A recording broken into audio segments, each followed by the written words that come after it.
AB পার্টির যত নেতা কর্মীরা আজকে আছেন, গত 5 বছর ধরে যারা ফ্যাসিবাদ সরকারের বিরুদ্ধে আন্দোলন করেছেন, জুলাই আগস্টে আমরা যারা একসাথে রাজপথে একত্রিত ছিলাম, এখানে কারোর বীর ছাড়া অন্য কোনো নাম হইতে পারে না।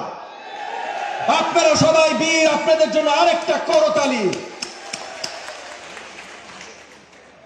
এবি পার্টির অনেক পরিচয় আছে, এই দল সেই দল। আমার কাছে ভাই এবি পার্টি আমার বাংলাদেশ দলের থেকে আগে আমার ভাইয়ের দল। এখানে যতজন উপস্থিত আছে প্রত্যেকটা আমার ভাই। এবি পার্টি আমার ভাইয়ের পার্টি, এটা আমার কাছে। আজকে আপনাদের সাধুবাদ জানাই, আপনাদের এই বিশাল সাকসেস, এত সুন্দর করে আপনারা আপনাদের প্রথম কাউন্সিল উদযাপন করেছেন।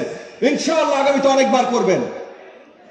আপনাদের আজকে কাউন্সিলে যিনি চেয়ারম্যান নির্বাচিত হয়েছেন, আমি এই কাউন্সিলের কথা শোনার পর থেকে ওনার জন্য দোয়া করছি। যতবার তার সাথে দেখা হয়েছে তাকে বলেছি, আপনাদের সম্মানিত সাধারণ জেনারেল সেক্রেটারি ওনাকে একই কথা বলেছি যে তাদের জন্য দোয়া করছি। এবং অত্যন্ত আনন্দিত যে আপনারা এবি পার্টির ডেলিগেটসরা, মেম্বারসরা তাদেরকে বাছাই করেছেন। আলহামদুলিল্লাহ। আজকে রাজনৈতিক বক্তব্য, আমাকে 2 মিনিট আমি একটু কথা বলবো। যে এখানে অনেকে কথা বলেছেন, এগেন আমি বলেছি আজকে যারা কথা বলেছেন, যারা আছেন, যাদেরকে দেখছি সবাই বীর, সবাই আমার ভাই। আমরা সবাই ফ্যাসিবাদের বিরুদ্ধে আন্দোলন করেছি। আমরা কেউ গুলি খেয়েছি, কেউ জেলে গেছি, সবাই ভাই অত্যাচারিত হয়েছে। একমাত্র কারণ আমরা বিজয় অর্জন করেছি, আমাদের ঐক্য ছিল। এখন অনেকে আমরা ভিন্ন ভাষায় কথা বলছি, বলতেই পারি, আমাদের বাক স্বাধীনতা আছে। কেউ নির্বাচন আগে চাইবে, কেউ পরে চাইবে, কেউ এক ধরনের সংস্কার চাইবে, কেউ আরেক ধরনের সংস্কার চাইবে, সব ঠিক আছে। আমার এক ভাই তরুণ নাসিরউদ্দিন পাটপাড়ি এসে বলল যে জুলাই প্রোক্লেমেশন, নতুন সংবিধান।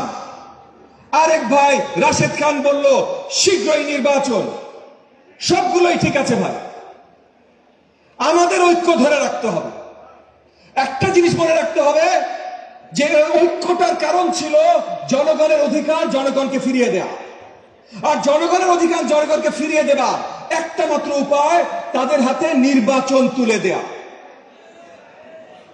এর আগেও আমরা নির্বাচনের জন্য আন্দোলন করেছি, যেখানে এবি পার্টি, আমার ভাইয়ের পার্টির প্রত্যেকটা ভাই আমাদের সাথে রাজপথে ছিল। আমরা এখনো নির্বাচনের জন্যই কথা বলতে চাই।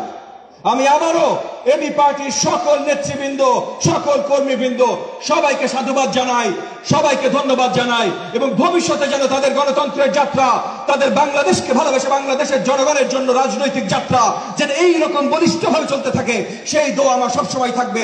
আমি আপনাদের সাথে সবসময় থাকবো। আপনাদের সবাইকে আবারও ধন্যবাদ। জয় বাংলাদেশ।